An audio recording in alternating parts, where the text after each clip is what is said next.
Moses and Muhammad, peace be upon them, both of them as a whole, they were accepted by the people. Moses, peace be upon him, initially, there was a little rejection. But later on, before he died, his people as a whole accepted him as the prophet of Almighty God. Similar thing happened with Prophet Muhammad, peace be upon him. The people of Makkah, most of them initially rejected him. There were few followers.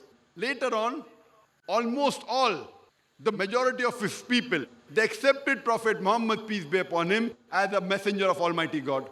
In the case of Jesus Christ, peace be upon him, he hardly had very few disciples. Most of his people, they rejected him. It's mentioned in the Gospel of John, chapter number 1, verse number 11. He approached his own, and his own did not accept him. They mentioned in the Bible that all forsook him and fled, even the apostles. So Jesus Christ, peace be upon him, was not accepted by most of his people. That is the reason Prophet Muhammad, peace be upon him, is like Prophet Moses, peace be upon him. And Prophet Jesus, peace be upon him, is unlike Prophet Moses, peace be upon him. 10th point. Prophet Moses and Prophet Muhammad, peace be upon them, both of them brought new laws.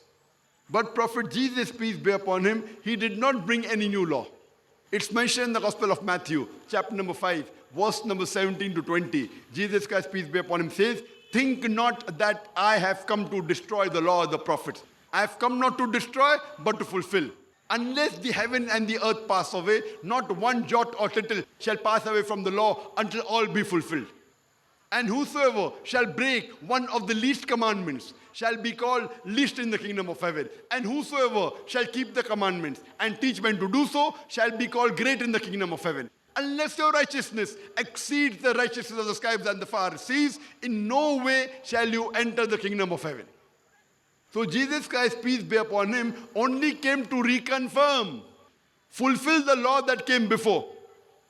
But according to Gospel of Matthew chapter 5, verse number 17 to 20, he did not bring any new law. That's the reason Prophet Muhammad, peace be upon him, is like Prophet Moses, peace be upon him. And Prophet Jesus, peace be upon him, is unlike Prophet Moses, peace be upon him. 11th point, Prophet Moses and Prophet Muhammad, peace be upon them. Both of them, when the revelation was given to them by Almighty God, during their lifetime itself, the revelations were written down and they were complete. That is not the case with Prophet Jesus, peace be upon him.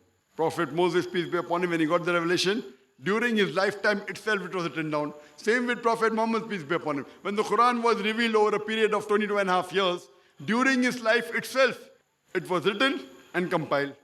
As far as Jesus, peace be upon him, is concerned, when the revelation was given to him, the Injil, it was written several years after he went from this earth. Scholars say more than 50 years, more than 60 years, more than 70 years after he left, the teachings were written down. That's the reason Prophet Muhammad, peace be upon him, is like Prophet Moses, peace be upon him, and Prophet Jesus, peace be upon him, is unlike Prophet Moses, peace be upon him. Prophet Moses and Muhammad, peace be upon them, both of them, besides bringing spiritual laws, they also brought social laws. Both of them, besides being spiritual leaders, they brought social laws. Laws how it should be led in society. As far as Jesus is concerned, peace be upon him, he only brought spiritual laws, reconfirmed what came earlier, but did not give any social law. That's the reason Muhammad, peace be upon him, is like Moses, peace be upon him, and Jesus, peace be upon him, is unlike Moses, peace be upon him.